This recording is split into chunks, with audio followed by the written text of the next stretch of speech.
आज हम एक्सप्लेन करने वाले हैं साल 1862 में घटी एक सच्ची घटना, महाराज मानहानि केस पर आधारित मूवी महाराज को। इस मूवी की शुरुआत में हमें लीड कैरेक्टर करसनदास का बचपन दिखाया जाता है, जिसे बचपन से ही हर चीज़ में सवाल पूछने की आदत है। जब करसनदास 10 साल का हुआ तब उसने अपनी माँ को खो दिया। इसके बाद करसनदास अपने मामा के पास पढ़ने के लिए बॉम्बे आ गया। साल 1842 की ये घटना जब देश में अंग्रेजों का शासन था। तब बॉम्बे के राजा ने इसे ईस्ट इंडिया कंपनी को सालाना 10 पाउंड की किराए पर दिया हुआ था। उस समय ये शहर गुजराती वैष्णव संप्रदाय के कपास व्यापारियों का गढ़ बना। तब राज भले अंग्रेजों का था, लेकिन बॉम्बे में जिनका सिक्का चलता था वो थे यदुनाथ महाराज यानी जे। वैष्णव संप्रदाय के साथ हवेलियों में से सबसे बड़ी हवेली जे की ही थी। इन हवेलियों पर भगवान श्री कृष्ण की पूजा करने लोग आया करते थे।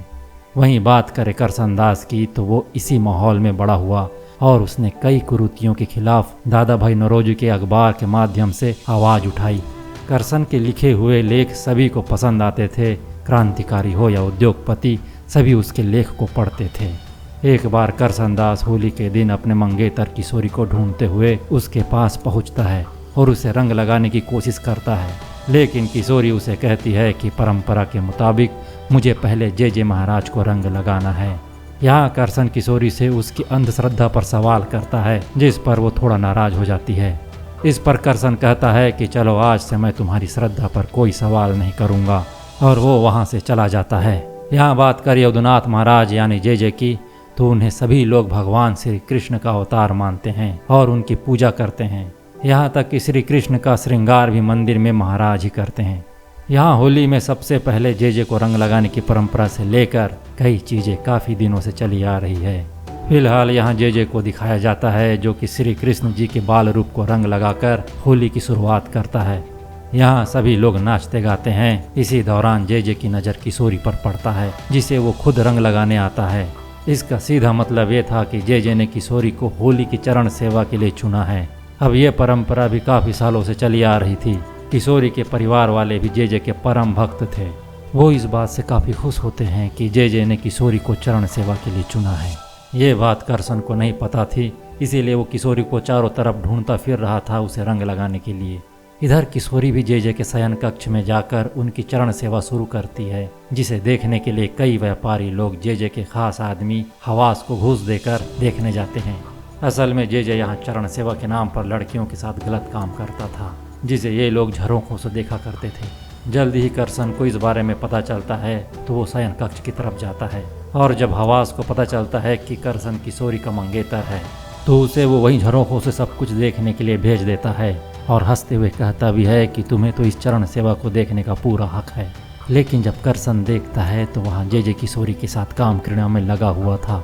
तब करसन गुस्से में जे के कमरे में घुस जाता है, और जो लोग इस चीज को देख रहे थे वो सभी लोग करसन को चरण सेवा में विघ्न डालने के लिए भला बुरा कहने लगते हैं। तब करसन पहले तो इन सभी लोगों को भगाता है और फिर किशोरी को अपने साथ चलने के लिए कहता है।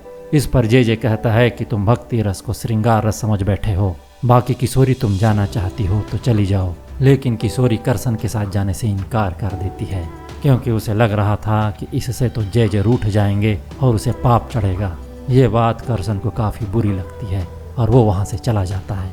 अगले दिन किशोरी करसन को समझाने की कोशिश करती है, जिस पर करसन कहता है कि जिस दिन तुम्हारी आंखों से अंधश्रद्धा की पट्टी हटेगी उस दिन तुम साफ साफ देख पाओगी। इतना कहकर वो किशोरी के साथ अपनी सगाई तोड़ देता है। फिर इस बारे में किशोरी रो रो कर जे को बताती है, तो उस पर जे मुस्कुराते हुए कहता है कि भगवान ने तुम्हारे लिए कुछ और सोचा होगा और तुम बिल्कुल दुखी मत होना। तुम उस करसन को भूल जाओ और आज से तुम मेरी लाडली बनकर रहना। ये बात सुनकर किशोरी जे के गले लग जाती है। यहाँ जे किशोरी के साथ फिर से वही सब करता है, और जब किशोरी उठती है तो उसे पता चलता है कि जे संध्या आरती के लिए गए हुए हैं। अब किशोरी खुद को जे की लाडली समझकर काफ़ी खुश थी। तभी उसे कमरे से जे की आवाज़ आती है, जो किसी और लड़की को फंसाने की कोशिश कर रहा था। जे उसे भी यही कह रहा था कि मैं तुम्हें अपनी लाडली बनाऊंगा। फिर जब किशोरी अंदर जाके देखती है तो जे किसी और को नहीं बल्कि किशोरी की ही छोटी बहन से कह रहा था। अब यहाँ किशोरी की आंखों से पर्दा हट चुका था। वो अपनी बहन को वहाँ से जाने के लिए कहती है, और अब वो सब कुछ समझ चुकी थी कि जे कोई भगवान नहीं बल्कि एक नीच और पाखंडी इंसान है। इसके बाद किशोरी की बहन को लगता है कि किशोरी उससे जल रही है क्योंकि जेजे ने उसे लाडली बनाने के लिए कहा है, जिस पर किशोरी उसे रोते हुए सब कुछ बताती है। साथ ही ये भी बताती है कि करसन ने मुझे भी इसी वजह से छोड़ा और सगाई तोड़ दी। इस पर किशोरी की बहन कहती है कि तुम चिंता मत करो, करसन भाई तुम्हें जरूर माफ़ कर देंगे। इधर करसन ने सगाई तोड़ दी थी। ये सुनकर उसका मामा उसे घर से बाहर निकाल देता है क्योंकि इससे उसकी समाज में बदनामी हो जाएगी। करसन इसके बाद अपने दोस्तों के साथ रहने लगता है जो कि उसके साथ नौरोज के लिए काम करते हैं। उधर जेजे से मिलने के लिए लीलावती और उसका भाई आता है। असल में लीलावती से भी जेजे ने चरण सेवा करवाई थी, जिस कारण अब वो गर्भवती हो गई है। लीलावती इस बच्चे को नहीं गिराना चाहती थी, जिस पर जेजे कहता है कि तुम चिंता मत करो, मैं कुछ डॉक्टर्स को जानता हूँ, वो तुम्हें देख लेंगे। ये सुनते ही लीलावती का भाई जेजे को मारने के लिए बढ़ता है, लेकिन जेजे के आदमी उसे पकड़ लेते हैं। तब लीलावती जेजे के पैर पकड़कर उससे माफ़ी मांगती है और जेजे उसे भला फुसला कर एक लड्डू खिला देता है, जिसे खाने के बाद लीलावती की तबीयत काफ़ी बिगड़ जाती है। फिर आधी रात को बारिश में लीलावती को इस हालत में देख करसन उसकी मदद करने की कोशिश करता है। तब हवेली में से कुछ लोग निकलकर लीलावती के साथ उसके भाई को भी अंदर खींच लेते हैं और हवेली के दरवाजे बंद हो जाते हैं, जो कि करसन के चिल्लाने पर भी नहीं खुलते। अब हवेली के मुख्य द्वार पर करसन की मुलाकात लालवंत जी महाराज से होती है, जिनसे करसन सब कुछ बताता है।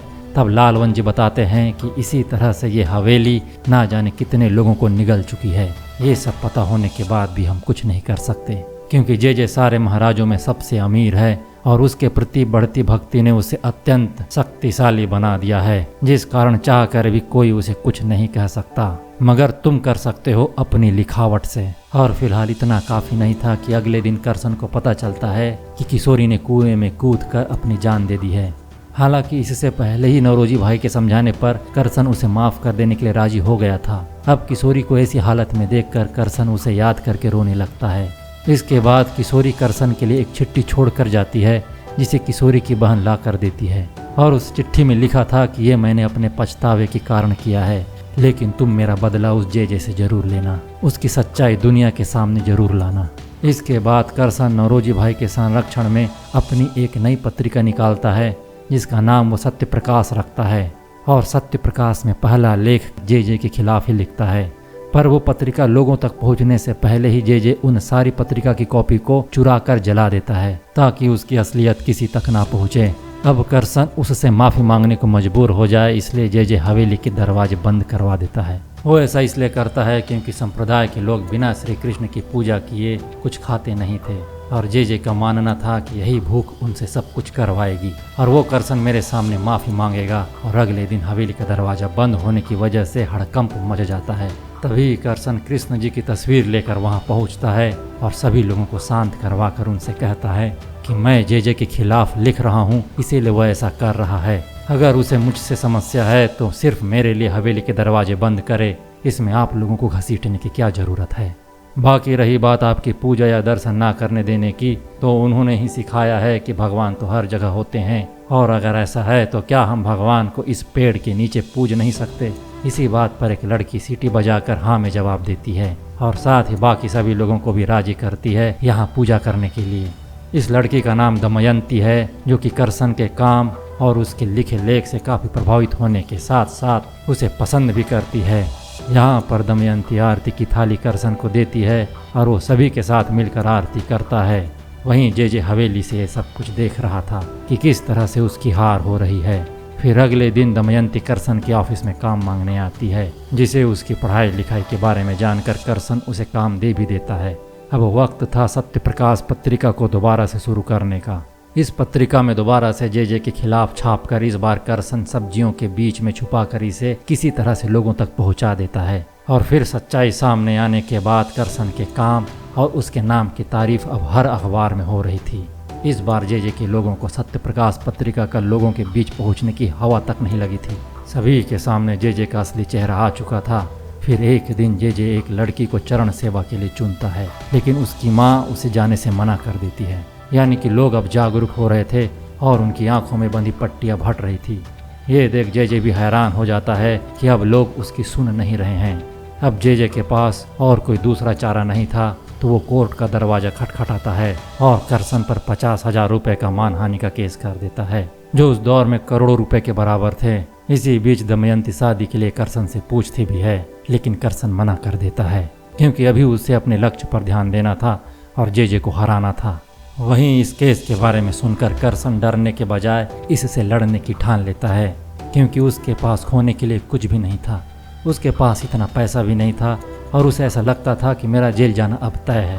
फिर जे के खिलाफ करसन कुछ लोगों को गवाही देने के लिए राजी कर लेता है, लेकिन वो लोग भी कुछ ही दिनों के बाद पीछे हट जाते हैं क्योंकि उन्हें बिरादरी से निकाल देने की धमकी आ रही थी। अब जब करसन यहाँ उदास बैठा हुआ था तो यहाँ पर उसका साथ देने के लिए जे के जुल्मों से परेशान होकर जे की पत्नी आती है और करसन को एक पता देते हुए कहती है कि इस पते पर जाके मिलो, कोई है जो जे के खिलाफ गवाही दे सकता है। करसन तुरंत उस पते पर पहुंचता है तो वहाँ उसे लीलावती और उसके भाई मिलते हैं जो कि अब तक जिंदा हैं। असल में उस दिन जब हवेली वालों ने दोनों भाई बहनों को हवेली के अंदर खींच लिया था तो ये काम जे के आदमियों का था। जे ने लीलावती को धतूरे वाला लड्डू खिलाया था जिससे उसकी जान जाने वाली थी और धतूरे से उसका बच्चा भी मरने वाला था। लेकिन उसी समय जे की पत्नी ने लीलावती को नमक का पानी पिलाकर उल्टी करवाई तो उसकी जान बच गई और उन्होंने ही छुपने के लिए ये जगह बताई थी। यहाँ लीलावती गवाही देने के लिए भी राजी हो जाती है क्योंकि उसे अपने बच्चे का हक चाहिए था जो उसके पेट में है। अब करसन इधर खुश था कि उसका पक्ष मजबूत है और अब लीलावती और उसके भाई को जे के लोग नुकसान न पहुंचाए, इसके लिए करसन दोनों को एक खुफिया जगह पर पहुंचा देता है। हालांकि जे के लोग किसी तरह से उसे ढूंढ ही लेते हैं क्योंकि उन्होंने करसन पर नजर रखी हुई थी और फिर जे करसन को बुलाकर कोर्ट की तारीख से पहले ही माफी मांगकर सब कुछ खत्म करने के लिए कहता है, लेकिन करसन साफ साफ इनकार कर देता है। इस पर जे कहता है कि मैंने लीलावती की हवा से शादी करवा दी है और उसके घर में छोटी बहनें हैं, उसका एक पूरा परिवार है जिसका ख्याल मैं रख लूँगा। वहीं अब लीलावती के बच्चे को हवास का नाम भी मिल जाएगा। यहाँ जे बड़ी चालाकी से लीलावती को अपने पाले में कर लिया था और वो अपने बच्चे की खातिर कोर्ट में गवाही देने से मना कर देती है। रही बात लीलावती के भाई की तो उसे जे ने गायब करवा दिया था और अब गवाही के नाम पर करसन के पास कोई भी नहीं बचा था। अब फिलहाल कोर्ट की डेट आ जाती है जहाँ पर जे अपने पूरे ताम झाम अपने कई सारे लोग और सिंहासन के साथ पहुँचता है और सब लोग जे के नाम के नारे लगा रहे थे। फिर करसन का वकील सबसे पहले कटघरे में जे के डॉक्टर को बुलाता है जो बताता है कि जे को एक गुप्त रोग है जिसकी वो दवा कर रहा है और ये रोग ज़्यादा लोगों के साथ संबंध बनाने से होता है। इसके बाद कटघरे में करसन को बुलाया जाता है जो कि बताता है कि कैसे बाबा भक्ति के नाम पर चरण सेवा के बहाने लड़कियों के साथ शारीरिक संबंध बनाता रहता है और ये खेल काफ़ी दिनों से चला आ रहा है। कई भाई अपने अंदर इस चीज़ को दबाए बैठे हैं और कई पति जे की इस पाप को छिपाने के लिए उसके बच्चे को अपना नाम देकर पाल रहे हैं। फिर यहाँ करसन लोगों की तरफ देखकर कहता है कि आप लोग अगर आज भी शांत रहे तो ऐसे ही झेलना पड़ेगा और इसी तरह से चरण सेवा चलती रहेगी। फिर जे की जूठन को प्रसाद समझकर तुम्हें दे दिया जाएगा। यहाँ करसन की बातों का लोगों पर काफ़ी प्रभाव पड़ता है और वो सभी लोग जिनमें औरत मर्द सभी शामिल थे अपनी चुप्पी तोड़ देते हैं। फिर जे के सभी काले कारनामे के बारे में कोर्ट में बताते हैं और इस तरह से ये मानहानि का केस जे हार जाता है और उस पर सख्त कार्रवाई करने का ऑर्डर दिया जाता है। यहाँ जे की हार हुई थी और जब वो कोर्ट से बाहर निकलता है तो जो लोग उसकी जय जयकार कर रहे थे वो आज उसी पर थूक रहे थे। अब लोगों की आंखों से अंधश्रद्धा की पट्टी पूरी तरह से हट चुकी थी। किशोरी की बहन को भी लग रहा था कि आज उसकी बहन की आत्मा को शांति मिली होगी, इसीलिए वो भी खुश थी और इस तरह से ये कहानी ख़त्म होती है। दोस्तों, आपको ये मूवी कैसी लगी हमें कमेंट में ज़रूर बताइए और चैनल में नए हैं तो इसे सब्सक्राइब और वीडियो को लाइक ज़रूर करें।